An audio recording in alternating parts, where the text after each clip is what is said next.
Begin by safely raising and supporting the vehicle, along with removing the rear wheels.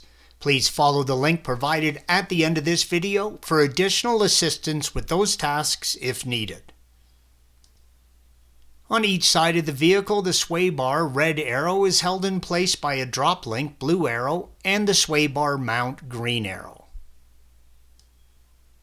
Disconnect the rear sway bar from the drop link. Use an 18mm wrench to undo the bolt, red arrow. During installation, this will be tightened to a torque of 100 Nm or 74 foot-pounds. Going to do all these steps for both sides.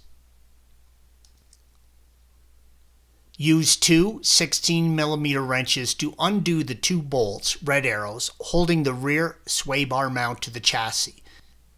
The nuts holding the bolts are located within the chassis, but can still be accessed with the 16mm wrench while you undo the bolts. During installation, you will tighten this to 60 Nm or 44 foot-pounds. Be ready to handle the sway bar when you undo the last mount, as the bar will now be free and will fall out of the vehicle. With the rear sway bar free, you can lower the bar from underneath the vehicle and set it down on a flat, workable surface. Take the time to inspect your sway bar for any rust or damage. The rear sway bar bushings are composed of two halves. Use a flathead screwdriver to release the locking clip, red arrow, and separate the two halves. Installation is the reverse of removal. If you find the bushing halves too tough to clip together by hand, you may need to use a clamp or a vise to compress them together on the bar.